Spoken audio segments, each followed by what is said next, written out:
Good morning, everybody. Good morning, students. My name is Carrie Willigan. I am the Assistant Dean for the Office of Career Services in the School of Business. Welcome to ProfessionalQuest. I'm going to ask everybody to make sure you're all muted so that you can hear the panel. We have a wonderful panel pulled together for you today to kind of discuss tech in business. What does that mean and kind of what kind of careers fall out of that? So I'm going to ask you if you have any questions that you'd like to ask the panelists, please send it to me in the chat.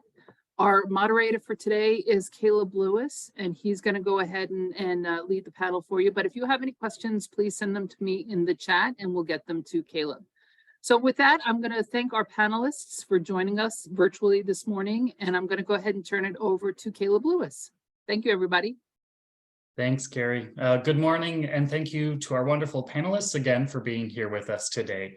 Students, again, please make sure to keep yourselves on mute for the duration of the event, but you are strongly encouraged to go ahead and submit your questions so that we can incorporate those into the lineup. So panelists, if you could please introduce yourselves and why you decided to pursue a career related to technology. And we're going to go ahead and start with Kyle Warren from Serco. Hey, good morning. My name's Kyle Warren. I'm a business analyst in the Chief Technology Office at Serco North America. Serco is about 55,000 people in North America, about 10,000 of that. I started my pursuit with technology from a military career, 25 years. Retired out of the Army, and I was a government servant for about 11 after that. But I had always been an analyst, an intel operations type.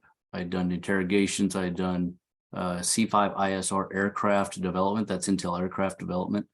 And my path to technology was from an operations standpoint. So I had to back myself into technology to basically try to improve it for the operations and the output that technology gave us. And I went from working with social media exploitation and tracking of information across the social media environment for the purposes of, various purposes across the world, mainly against misinformation, disinformation, and then moved myself over into other AI-enabled capabilities before I came over to Serco. Great, thanks, Kyle. Michelle Wu from the College Board. Hi, can you hear me? Yes. Okay, thank you for the opportunity to join this call. I'm very excited to talk to you guys. I'm currently with the risk management team at College Board. I'm a senior manager for information systems. My focus is primarily on information security compliance. Of course, students, you all want to make sure your data are going to be safe.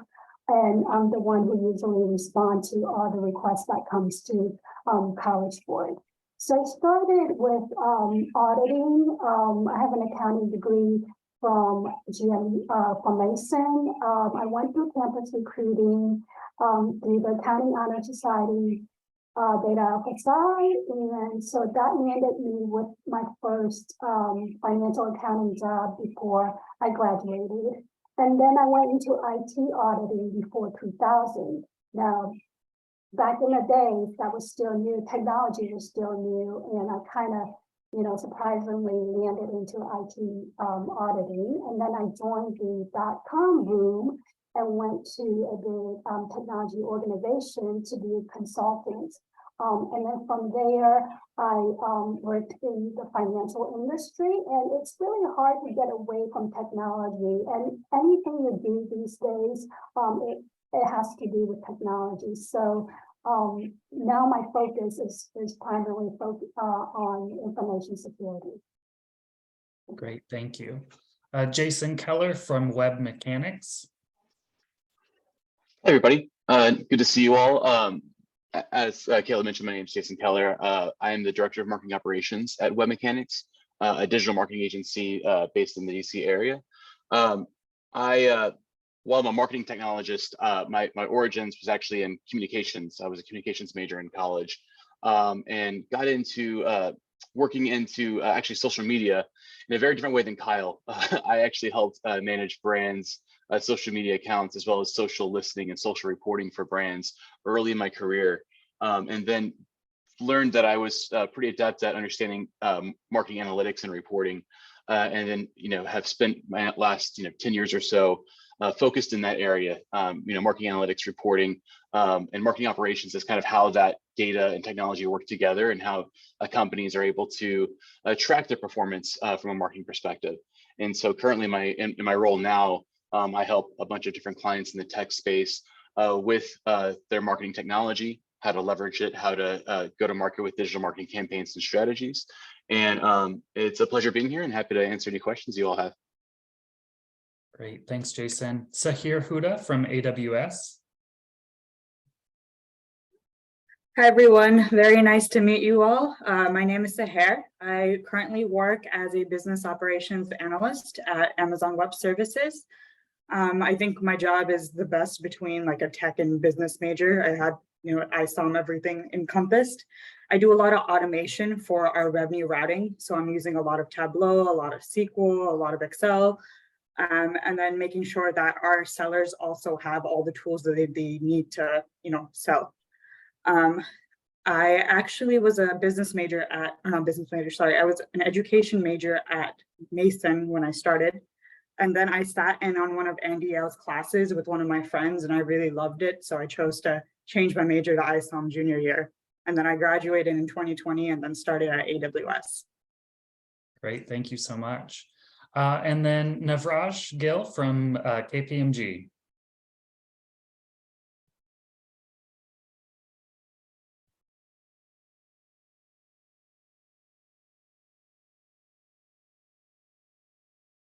Does not look like Navraj is here. Okay, so we'll see if they show up. So my next question for you all is, what is the career path that led you up to your role? So we've talked a little bit about your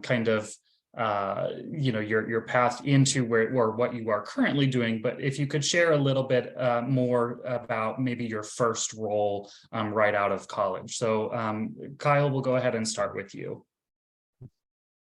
I'll keep it simple on the Army and the government service, but I started off as an infantry guy and I moved into intelligence work. And I worked very, very early with digital media and basically imagery. And that gave me that first exposure. That moved into simulations and fly-throughs that gave us the ability to rehearse. But as that moved along, really it became program management oversight in the military of large, complex projects for aircraft. So if you think about the integration of hardware, the software that's managing heat management versus your airflow, things like that, all kind of became these problem sets that we were solving from a business standpoint. And then I moved into a contracting role for the government where I managed contracts that would come to the facility. But it always came with the output. What are we looking for technology to do for us? And I'll plant a seed that the ability to translate technology to a program manager, to a program director, a VP, just became this skill set. And for me, the skill set was to be able to translate. And I think that's a great skill set for people to have as you're working yourself from a start point to an end point. Great, thanks, Kyle. I actually did skip over someone. Andy, sorry about that. If you want to go ahead and introduce yourself. Not a problem. Hey, I'm Andy Gibson. I graduated back in 1992. I was a history major. And I work for Microsoft. I've been here for 10 years. I'm a technology solutions specialist. So my role is to introduce our customers to our portfolio of cybersecurity products. And I focus in the federal space. I've been mostly working in the DHS and Department of Justice space, and have been in IT for almost 30 years. Just to sort of pivot to your question, I've had a lot of different jobs as a history major trying to figure out what I wanted to do.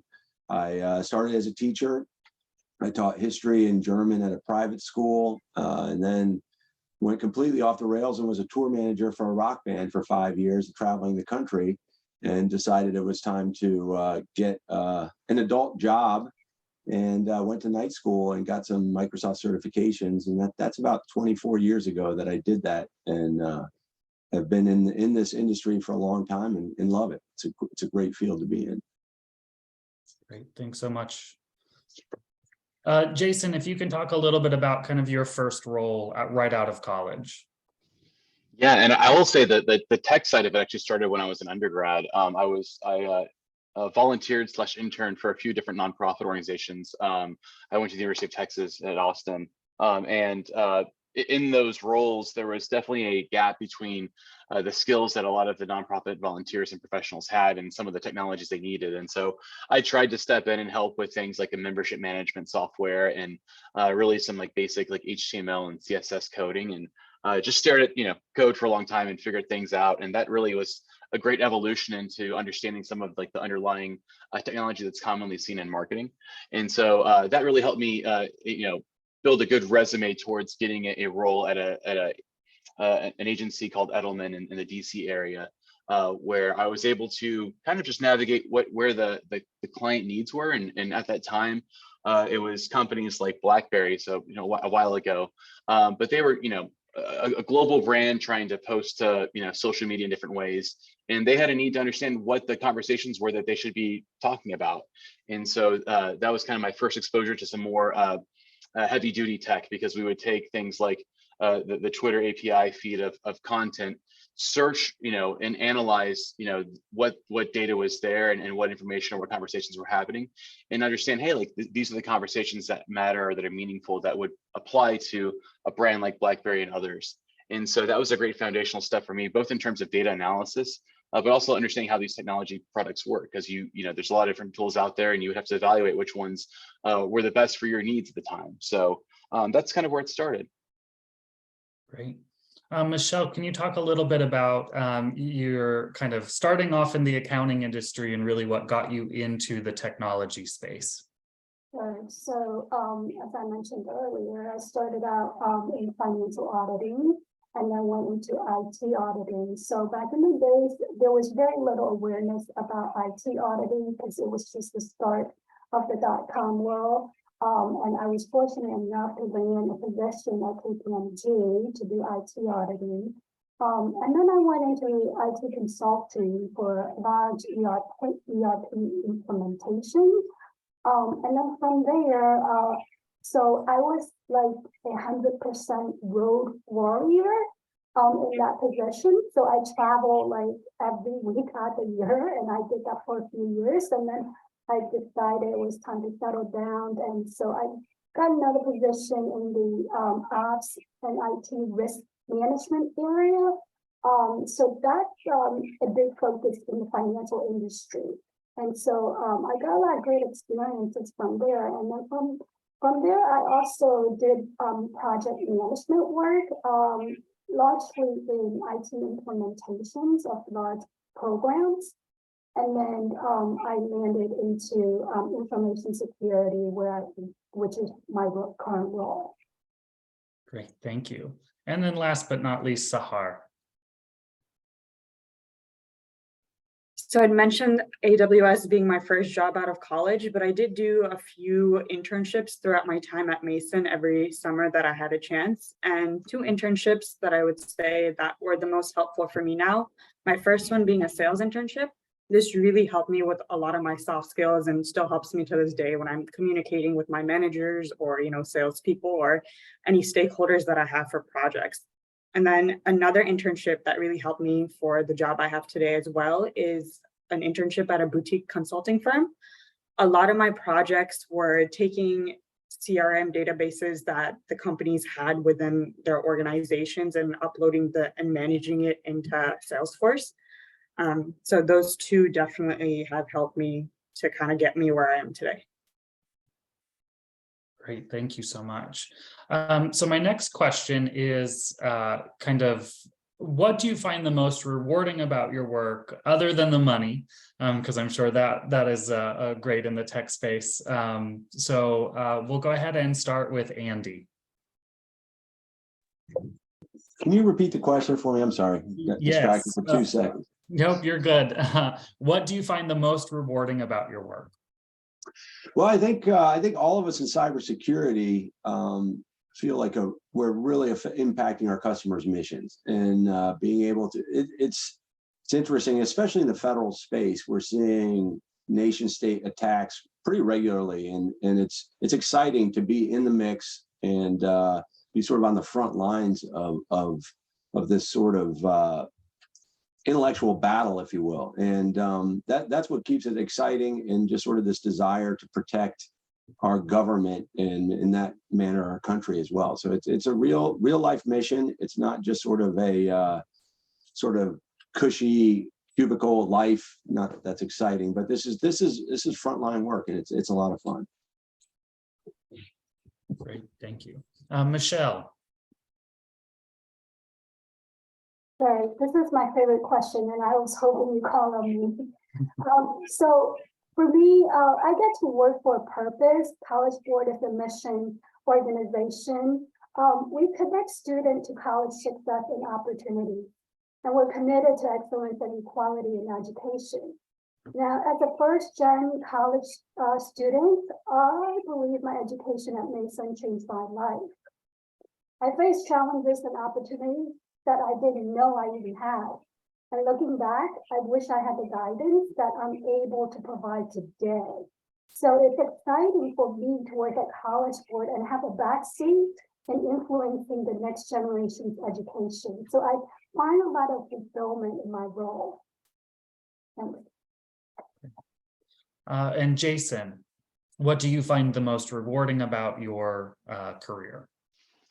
Yeah, so I think a lot of people think about marketing and think about kind of that brand awareness, that is known in marketing. So like kind of like getting an ad out there and, oh, I know that logo and those kinds of things. But the part that I really am fascinated by is that there's a system that runs underneath that, right? So people engage with brands, and a lot of times I work with companies that are business to business, and so they'll have people say, hey, I'm interested in your product, like and there's a process to get that person, that hand raiser, so to speak, to the right people in a sales organization to say, okay, like this person should have a conversation with this person to find out if they're a right fit and should be a customer. And there's a whole, usually a months-long process to purchasing tech products.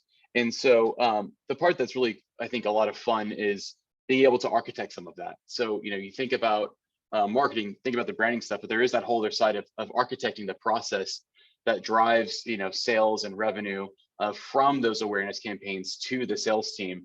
I'm sure Sehar kind of, she's been in Salesforce and she has seen that probably from time to time, that there's a lot of data that goes into that, a lot of people involved. And so that combination of building out tech, making that process work and seeing the results of that is really rewarding to say, okay, we successfully improved a process. We've successfully helped people do their jobs. So that's definitely a rewarding component of kind of how I leverage tech. Great. Kyle, how about you?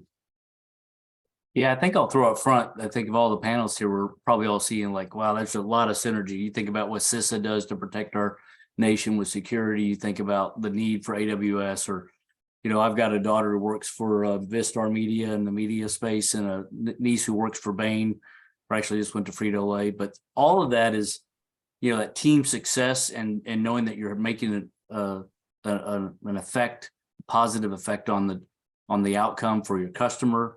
A lot of times that customer provides a great service for our nation or for our communities. And so that problem solving that leads to success is just incredibly rewarding. It's about a team and a purpose, like was said a second ago by Michelle. I think and for me, more and more, it's about mentoring people through problem sets. You're like, oh, well, I never did that in the cyberspace, but I did do it in the media space. And passing that along and seeing the team kind of build, you get a part of a good company. Money takes care of itself, and you just see such value in your day. If you can just grab and look for those one or two small successes, it just makes your whole week. And if you get a good couple of those going along, you're like, hey, I'm doing a good job. So it's really rewarding. And Sehar. Right. For me personally, I would say the mentors that have consistently pushed me, and they make me see everything that's out there. Things I would have never learned about before on like a daily basis, as well as finding like-minded people who have similar ambitions as I do, who consistently encourage me on a daily basis. Great, thank you. So my next question is just kind of an open to anyone. But what are some of the skills that are critical for students who are looking to pursue jobs in technology? And those can be anything from your hardcore technical skills to soft or professional skills. But what would you say are kind of your top top skills that are needed for success. I'll throw out there quickly, just soft skills to be able to communicate, translate, and kind of give that extent. Like, I don't know how much time or effort to put into this project. That collaboration that comes out of, like, it's going to take 60 hours of time, and I'll have 3 hard inputs I'll need from the database team. Talked about earlier, CRM. I got to get access to the CRM before I can do my job. You know, Tableau is not going to solve this unless I have access to it. But, you know, that those soft skills really seem to be important. And I think what I'm seeing is most of our people that we're getting out have real proficiency. If I have somebody who has cyber certs or AWS certs, they come with a real proficiency. It's that translator and the adaptability that seems to just extra 10% makes it really valuable.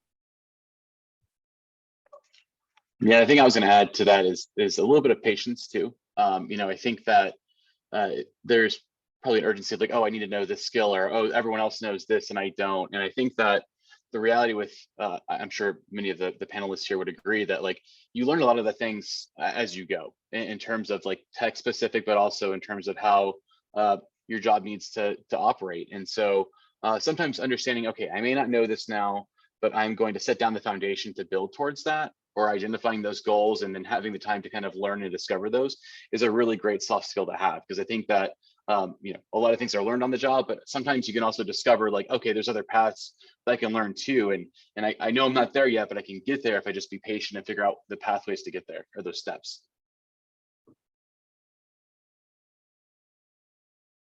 I think within our ISOM courses, we touched base a little bit on everything. We talked about BI tools, CRM, SQLs, Excel, and then maybe just looking into, hey, I want to do this maybe when I graduate 4 years down the road, just digging a little bit deeper into the skills that you'll specifically need for those jobs. I've seen everybody use Excel, mostly BI tools, CRM. So anything that you definitely think you'll need, just dig a little deeper. I'll add to what Kyle said. I think you're right, Kyle. I think a lot of the industry certifications now really do, they're much better than they were in the past, and they prepare you a lot more for industry jobs. So the degree is a great starting point.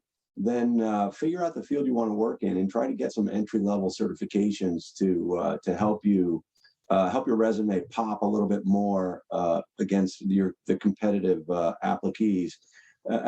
I mean, and the other thing, what you can do now is network, build your LinkedIn network, build your, get to know your professors. A lot of the adjunct professors at the university are industry participants. They're not just professors. Just connect with everyone you can and build your network. You'll be as successful as the network that you build. So focus on that while you're here, and then spend some time identifying 1 or 2 industry certifications that can help you launch. So I can't agree more with what Andy just said about networking skills. This is important. And don't think of it as, you know, a one-time deal. Like, these are people that you're going to collect throughout your career. Go to the happy hour, go to the networking events, and you guys already have a head start because you're here. Like, you can connect with any of us on LinkedIn, you know, to bounce questions off of us. And so build on that, build on your networking skills. Great, thanks, Michelle. I love the fact that you all are talking about mentorship and networking. We actually do have a question from one of our students asking if anyone would be interested in doing informational interviews. So students, I'm going to strongly encourage you to connect with our panelists via LinkedIn. Panelists, if you have any other kind of preferred method that you would like, please share it now, because our students would definitely be interested in sitting down and having a conversation one-on-one with you. If I could pile on that real quick, that you have a chance every time I try to know who I'm linking to on LinkedIn, but I spend almost an hour a day on LinkedIn diversifying and finding resources. Connect, interview is really, I mean, it's a rehearsal.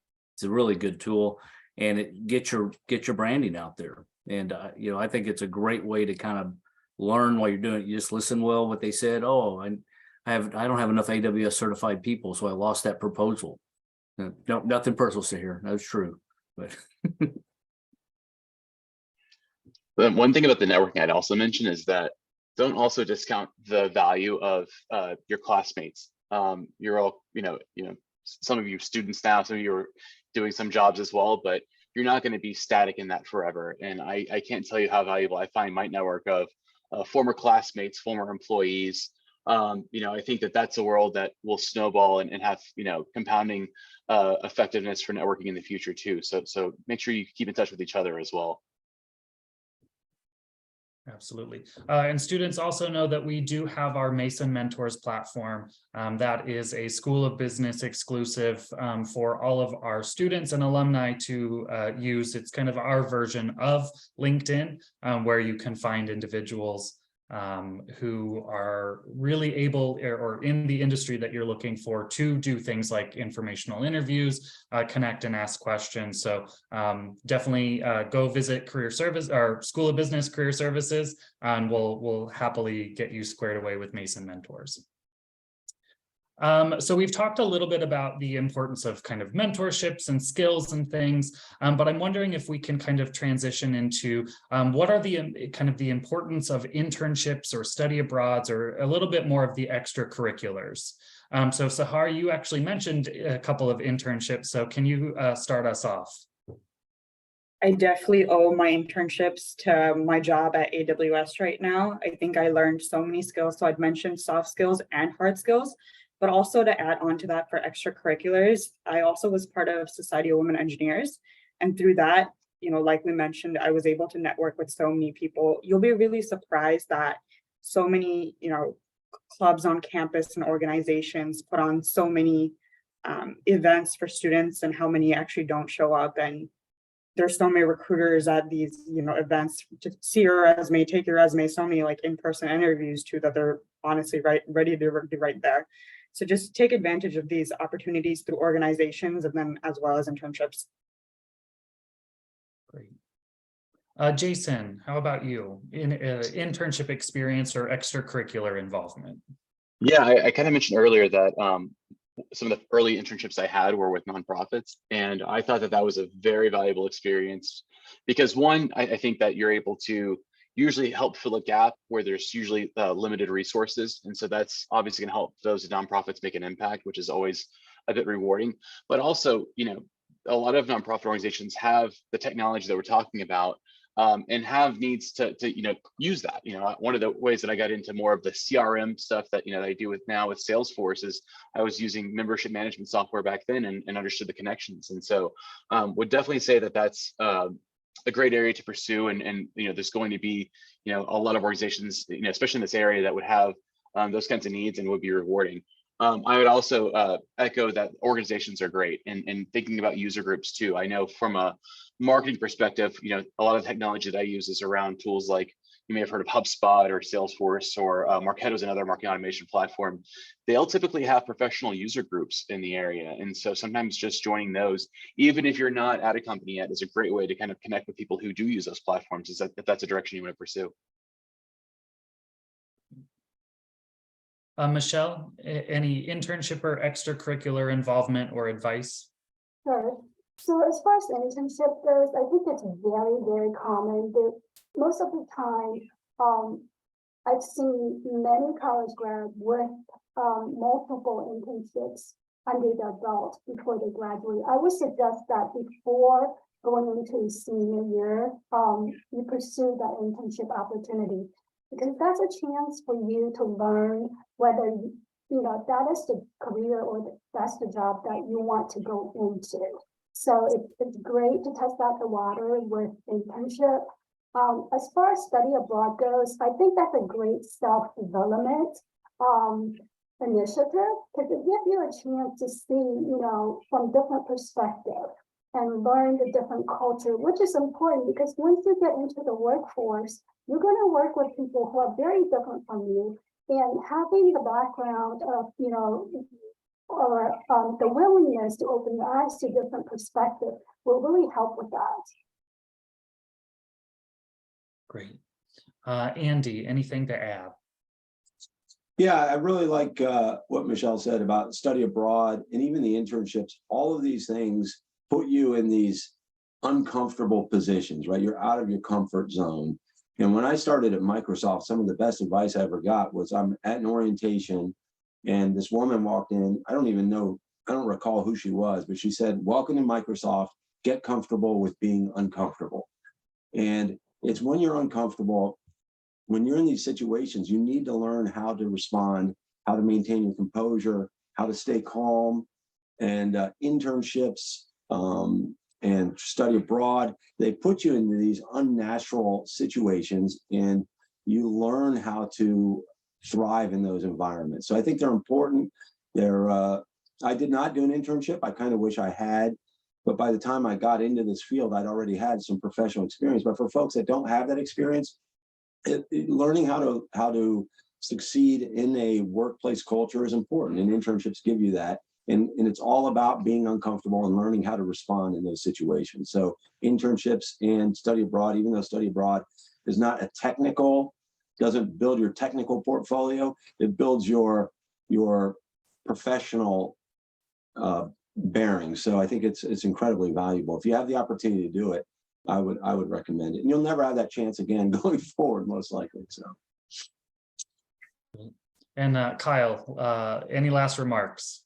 Oh, I would give a strong endorsement to what Andy just said. I even have written on when I wrote some thoughts on these, get comfortable being uncomfortable. I was a CrossFit coach for a lot of years, and that's kind of a tone to it, but don't go down that cult. I'm sorry.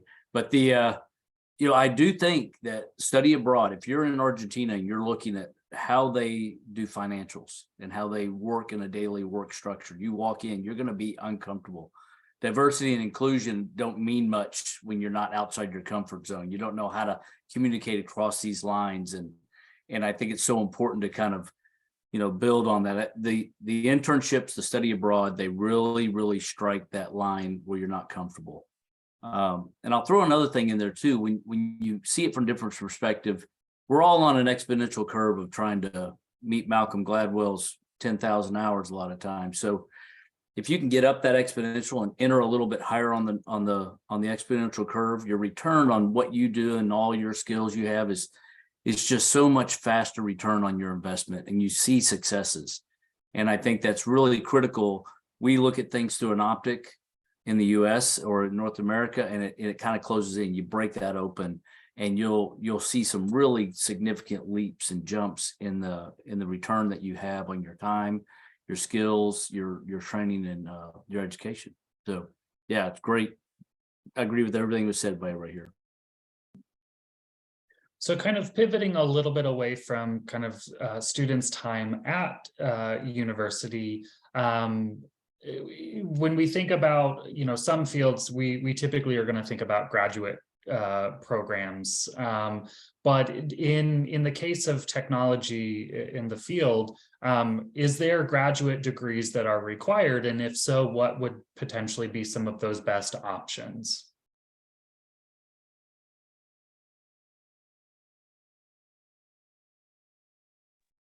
I'll jump in quickly. I think there are some sector specific graduate degrees that will give you a real plus up, healthcare being one of them. But I have seen a progression that continues to go from a specific capability to a general capability. And so if I'm looking at a young individual that's coming on from college and they spend several years doing the work, doing the microservices, they're doing code at this level, and they want to move into a PMP certification, they want to take that PMP into a master's. There is a progression. I don't want to talk that down, but there's also another track of expertise that can continue to do your apprenticeship and get your engineering master's and become a functional expert, because we need those who can speak articulate across the entire MBSE digital thread world. Sometimes, we don't have experts that are really diverse in all things engineering sometimes. So I think you can go functional and you can go generalist in that way, or I say a business approach. But let anybody else play off of that. I'd agree with that, Kyle. One thing, I don't have a graduate degree, and so I do some coding on occasion, but I do think that that's a great area where I see software engineers that go in and get the proper academic skills and foundations accelerate way faster in some tech roles and positions.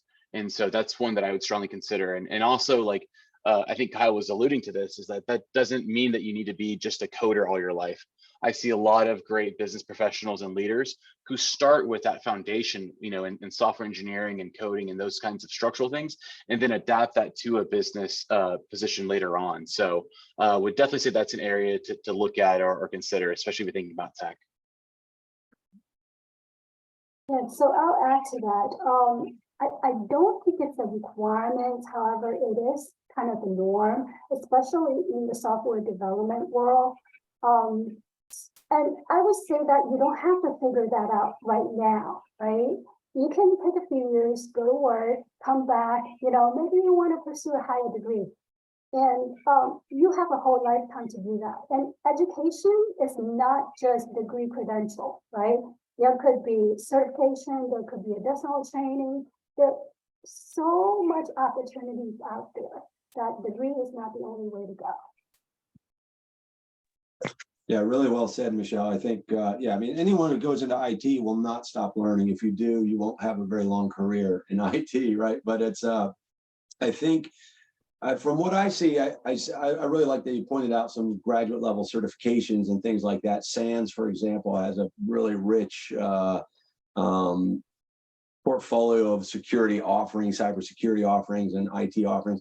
What I see oftentimes is it depends on the track that you want to pursue. I find at Microsoft, many of our leaders, the managers, and the executives do pursue a master's degree in something that focuses on leadership skill sets, organizational leadership. It's the individual contributors like myself. We're more focused on technical learning and less focused on graduate degrees. So it kind of depends on where you want to go in your career. It never hurts to have the graduate degree or post undergraduate learning, but a lot of it's going to depend on what career track you decide to take. And Michelle also pointed out, you don't have to do it now. Let your new company pay for your graduate degree, right? There are a lot of companies out there will have that as a benefit and pay for your learning. So so keep that in mind. Get in the industry. Start getting a job. Start playing around in this field now versus you know, in other words, get your graduate degree through sort of continuing education process versus sitting on the sidelines and, you know, roll up your sleeves and get into the industry.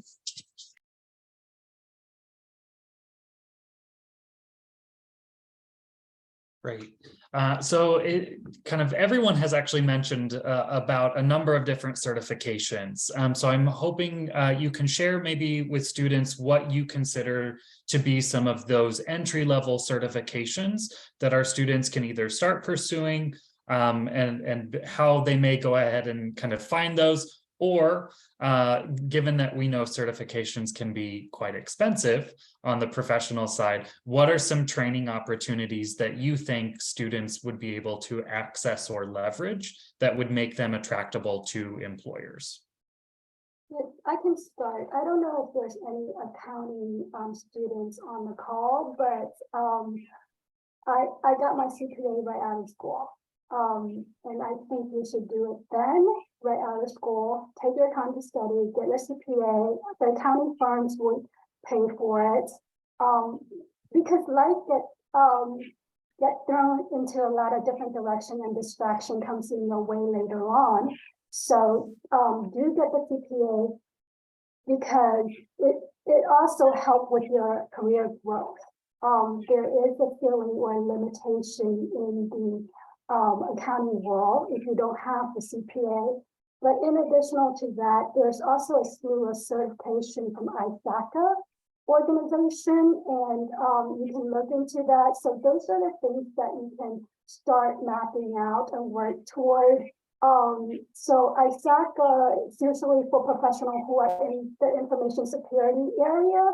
So these certifications are common across the industry, and most recommends I've seen have either CPA or ISACA certifications.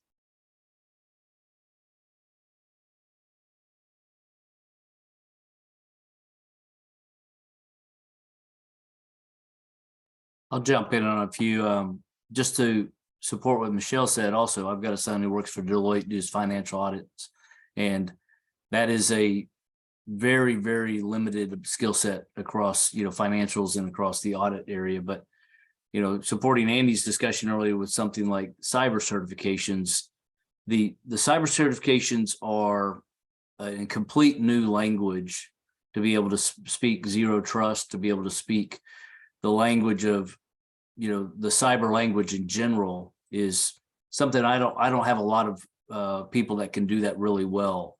And so the CISSPs, the CISA, those type of certifications seem to be in a high demand, but those are seasonal sometimes, but I don't think that one's going away anytime soon.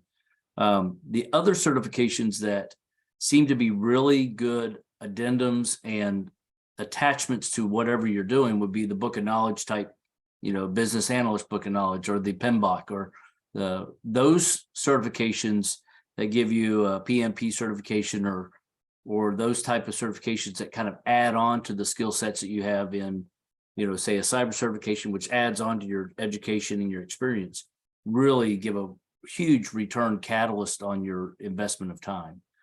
And those might be 2 to 3 years after you've been doing the work a little bit, maybe. I'll pause there. I'd second the PMP. So like, project management in pretty much any tech field is going to be applicable.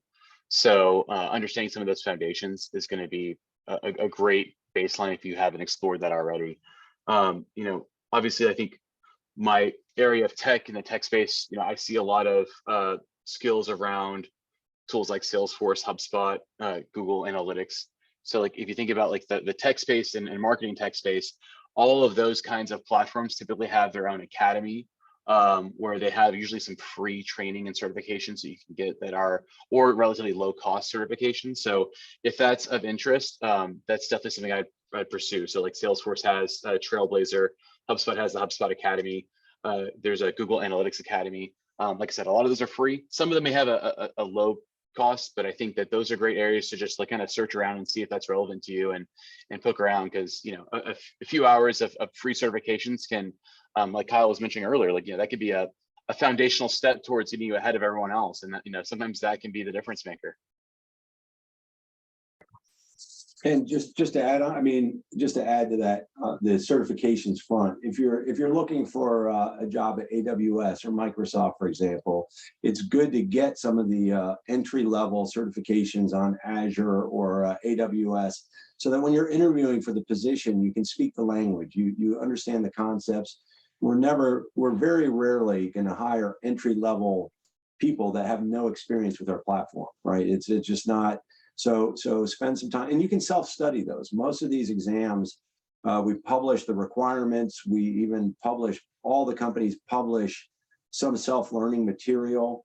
So you can with just a little bit of time and dedication, you can pass these certifications on your own, because it's in these companies' interest to get people that are excited about their platforms and learning about their platform. So if those are the jobs you're interested in, if you're interested in an AWS job or a Microsoft job, look at some of those certifications and just spend a couple of weeks preparing for 1 or 2 of the exams, and you can bring that to your interview. It's important that you be able to speak the language of the company that you're interviewing for. Piggyback of what Andy said. I know there's AWS classes at Amazon. I think there's 2 levels for the CPC and solutions architect. What I found best was taking the classes and then taking the exams right afterwards. So I had study buddies with me. I had professors I could ask any questions, and these resources are all at Mason. And so just taking these exams right after helped a bunch. Even that works for cybersecurity. I think there's so many classes as like a business and tech major that you can take as your extra classes that you need to fill up for. And so maybe take in what you want to do and then see what certifications are around those classes and start looking to take them right after you take the class. Great. So my next question. I would like to, Caleb, real quick on that. It's really impressive to see somebody who comes from Microsoft and has a cloud practitioner certification for AWS. Those individuals who get out of their comfort zone, look at something with Oracle or Google, and that really when they're doing their own job here and they're over here learning that, I'm like, this person is trying to grow. And so I'll just throw that on top. Great, thank you. So my next question, kind of thinking about your own work in the field of technology as a whole, what obligations does your work put on your put on you kind of outside of that normal 9 to 5?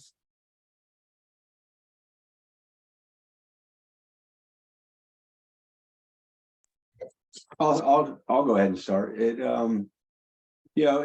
varies. It depends on the sort of cycle of business that's happening right then. If we have some opportunities coming and some big presentations, I'll work after hours quite a bit. I'm preparing my presentations, my talk tracks, and things of that nature. A lot of the work-life balance is up to you. Most companies, at least on paper, encourage a good work-life balance. I know Microsoft has spent millions of dollars trying to analyze working behaviors and trying to come up with a good work-life balance, because it is a big retention issue. So it's a two-way street. Your company's going to demand a lot from you, and you need to learn how to balance it and try to be efficient during the day. I feel like I've got really good work-life balance. In the past, I was in an operations role in IT, and work-life balance didn't exist. You were on call every other week and working all hours of the day. It depends on the role you have, and frankly also how mature or how senior you are in your career to be able to push back a little bit when and manage your after hours commitments to the company. Yeah, I'd say, go ahead, Michelle. I'll also add to that. So it depends on the kind of role that you're in. So if you signed up for a job that requires 100% travel, that is going to be on your own time, right? And it's going to be a lot of time outside of work, because traveling these days, it's not as straightforward as it used to be. So know what you're signing up for. And also, no one's going to tell you, you must get that certification or you must continue that professional education track, right? But those are all on you. And I mean, the biggest hint is when you see your peers are like gunning for the additional certification or additional degree, maybe, it's a big hint that you should go down that path as well. So what I'm saying is it's probably not official or formal demand on your time outside of work, but for self-development, it serves you to look into those opportunities.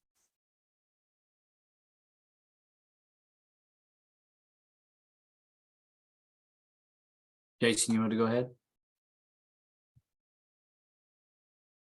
Yeah, sorry about that. I clicked the mute and didn't unmute.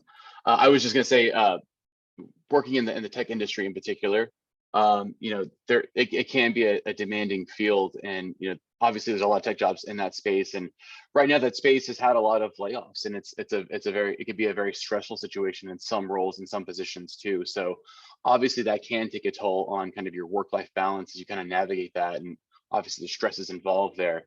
So be mindful of what industry you're looking at is something, but also there's ups and downs in any industry. So that's something to be cognizant of. Sometimes, a certain role or a certain position or a certain industry can be very stressful right now, but these things are always in a constant motion. So it's good to be aware of that. And I think that, Andy was making a note of this. That's you have control over how you navigate that and manage that. And so that's a really important skill to learn is kind of your self-management of that, but also managing others' expectations and kind of what, your work demands should look like, and trying to navigate that balance, because that's going to be ultimately up to you to kind of make sure that you find that niche.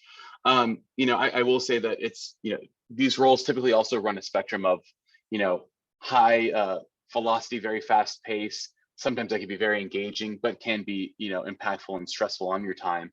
Where other jobs might be a little bit slower out of the gate, but then are, longer term or more rewarding because they do have a bit of a better, more of a slow burn. So as you look at jobs and evaluate that, it's good to consider kind of what engages you and how you want to adapt to that, because everyone's, I think, sweet spot's going to be a little bit different.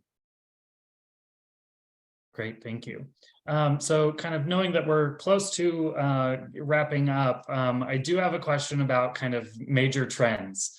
So kind of thinking about from the college perspective, we're seeing things like AI being integrated into classrooms. What sort of major trends do you all see in the next 3 to 5 years in your industry? Yeah, I'll start off. I work in a services-based industry where we are historically people and processes. So hyper automation of processes and AI, I should say, really ML optimization of processes that are aligned with the people that do the work is a real return on investment. It's like when we kicked off with the capabilities that Microsoft brought to us, maybe with SharePoint or something like that. The big returns on investment that give you time back are in these hyper automation kind of things. There are big gaps. I don't really have a term for it, maybe case management as a service. Every industry has a case, and every industry has a call center. Every industry has a interaction, and that CRM versus people versus process, case management and managing interactions. I love hitting the buttons on my phone. So that's something you don't want to deal with. And then lastly, I'll just throw in another one that maybe, you could say augmented extended reality, but predictive tools. And I'll give you a good example of that. Maintenance for an aircraft or maintenance for a fleet of vehicles in Colorado Springs, America. You have corrective, it broke. You have prescriptive, which is maintenance that you should be doing to keep it alive. But you got this adaptive and predictive levels that AI and ML tools will help you start to get predictive in there. And that is not only predictive in allocation of resources, but it's predictive in decision tools. It's predictive to give you the ability to make decisions ahead of the crisis. And in the next 3 to 5 years, you could say quantum, but I think we're going to see some lags in that area before the hardware and the capabilities catch up with that it's coming to us fast. So if you want to be an expert in that area, but I think these tools that are optimization right now is the sweet spot for 3 to 5 years. Anybody wants to add to that? Yeah, I'll add to that. So from my perspective, what I'm seeing is number one, information security. It's on the rise. Accounting is on the rise. The demand for auditor is high, and data privacy. Those are the 3 things that I'm seeing that are really hot in the market. The demands are high, but there's just not enough workforce to fill the pipeline. So I think those are really good areas to go into.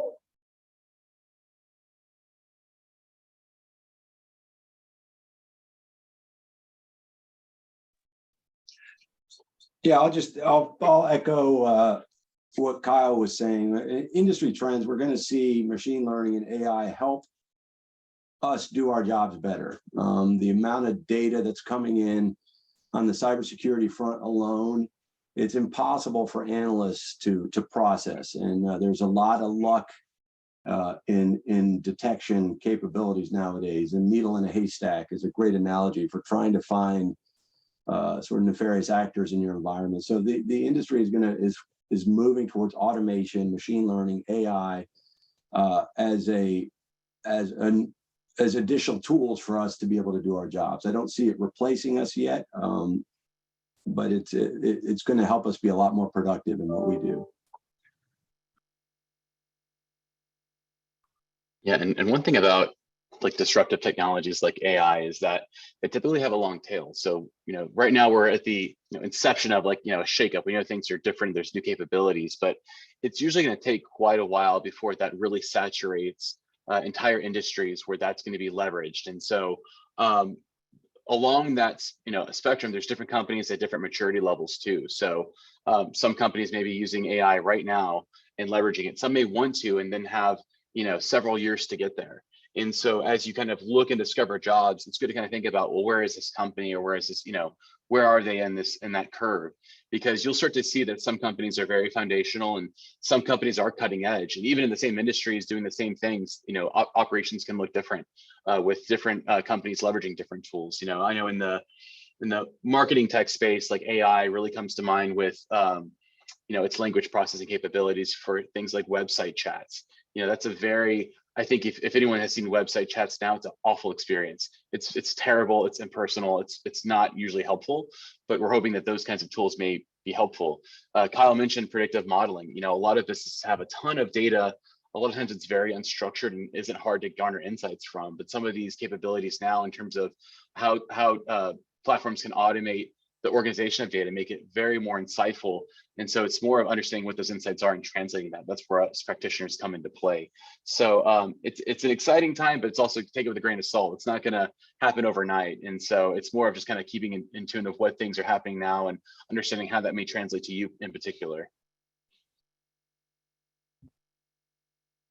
Great. Anyone else have anything to add?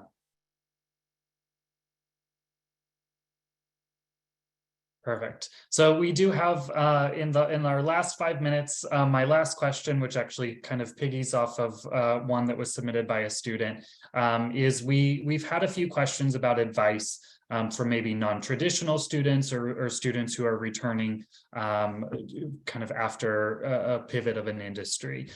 So just generally, what advice do you have for students of all varying ages, backgrounds, that you wish you knew when you were in college or when you were pursuing your first entry-level position?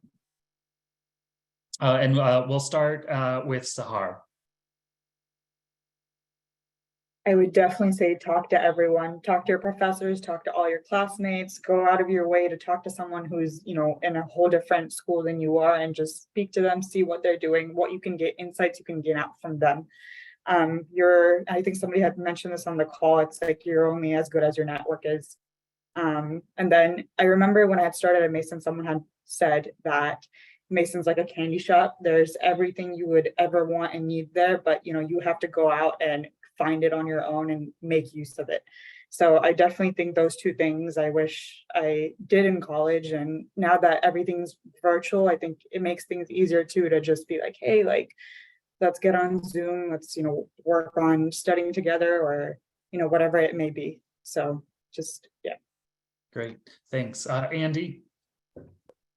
Yeah, thanks. Just to back up what Sehar said, I agree. What I didn't have back when I was a student was LinkedIn, right? And I lost touch with so many students that I was friends with back in the day, and I'd love to know what they were doing. So again, just focus on building your network, building and maintaining those connections.